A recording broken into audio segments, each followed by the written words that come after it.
don't be fooled by the beard, it is me. We're here at a Greek Orthodox church because this is a personal one for me. My grandma is Greek, and I am ashamed to say I have never gone to church with her. So I thought it would be kind of fun, and also I want to sort of connect with a part of my grandma's life that's been so important to her. So Grandma, thank you for the 3 decades of love and souvlaki and spanakopita and baklava and everything you've done. This one's for you.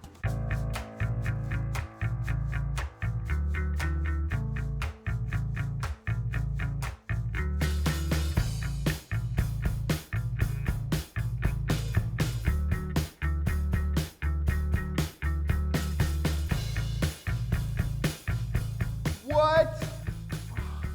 This is the most ornate place I have ever been in my life. Hey, Jesus. This is quite the place. Welcome to St. Sophia Cathedral. Thank you so much for having me. Yeah.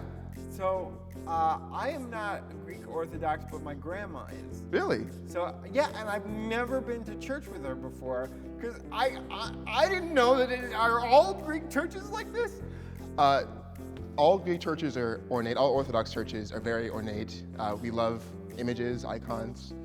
Okay. Well, I guess, like, grab a chair that's not a throne, and we'll talk about Greek Orthodoxy. Sounds good. Awesome, man.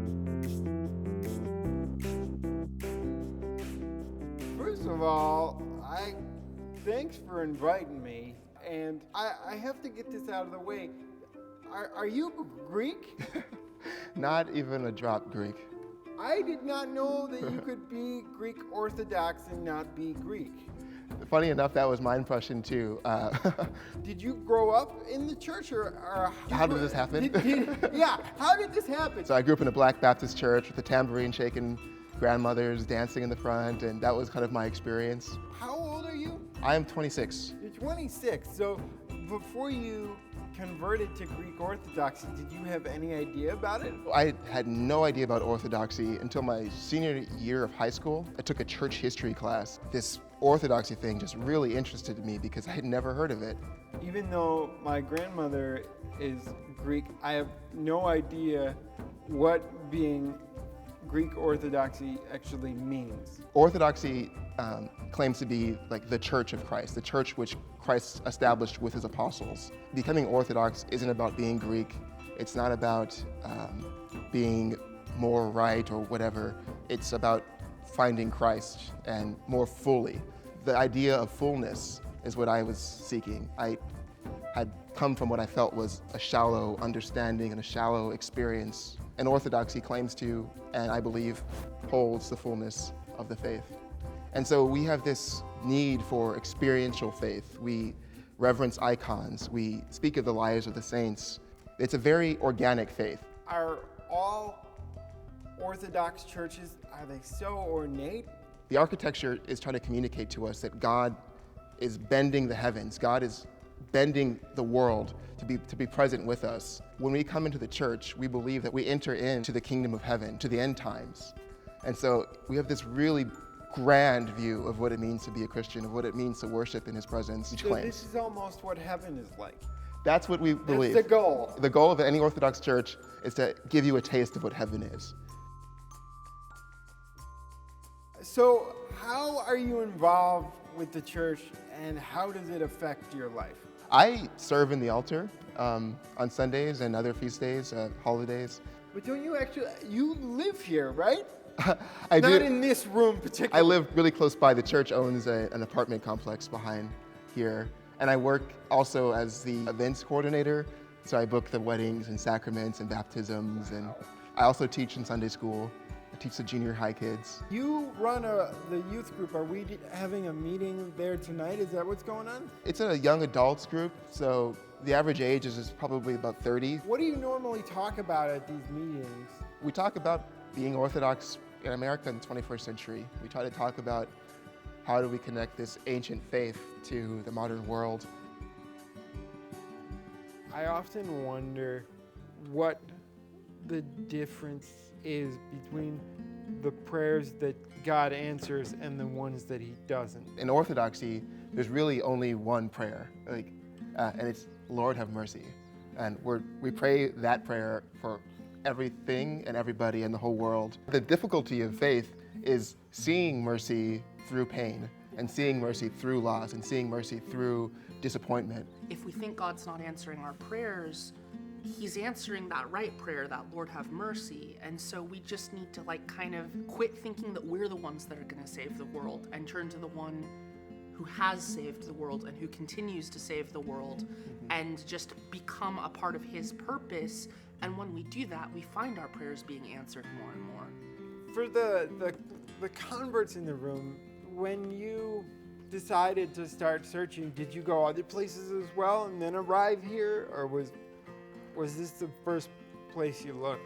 I grew up a Protestant, and there was a whole thing about getting saved, and that, all you need to do is accept Jesus into your heart to be saved, and then you're saved. To build a relationship with God is a challenge. It takes a lot of discipline. It takes understanding. It takes that yearning to come into practice. There's something very appealing of, if you accept Jesus into your heart, you're saved. And then you're just like, done! Yeah, game over. Orthodoxy is a path, it's a way of life that offers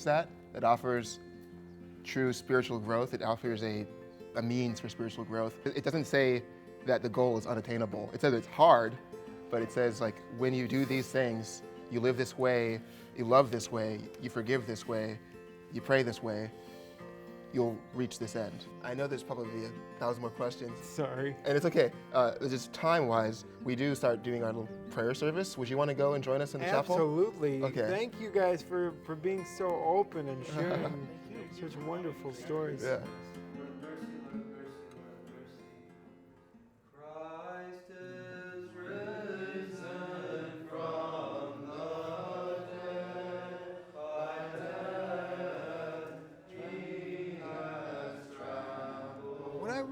Get a sense of is what made you decide to devote your entire life to the church? I'm sure your grandma talked to you about Greece and the struggles that the Greek culture went through, the people went through under Turkish rule.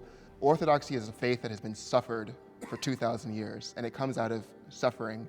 And it's up front with reality that life is hard, life is painful, but we find salvation, we find Christ in suffering. What would you say is the thing that you've most suffered with?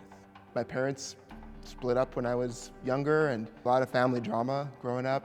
My brother has sickle cell anemia. The combination of my parents breaking up and my brother's pain was really tough on me, and it sometimes still is. I don't know, there's everybody's life offers challenges. How has Orthodoxy helped you through that? It's given me hope. It's given me the assurance that pain isn't abandonment, that trials aren't judgment, that God is always calling out to people in love. He's seeking people in his own love. For us, God is love, and love is a creative force. And so that's why Orthodoxy is so creative. There's such beautiful music and icons. It's all poured out of love. And love is painful. Love hurts, right? I'll agree with that. I think so.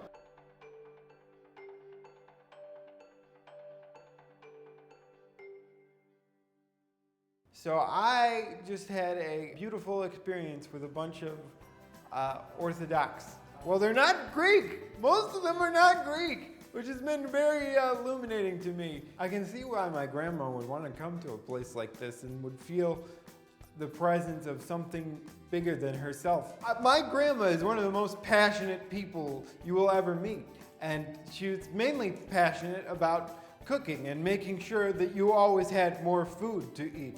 But now I can see that maybe it started in church. And it might be not Christian, but I might steal some things. Everything here looks nice. SoulPancake, subscribe.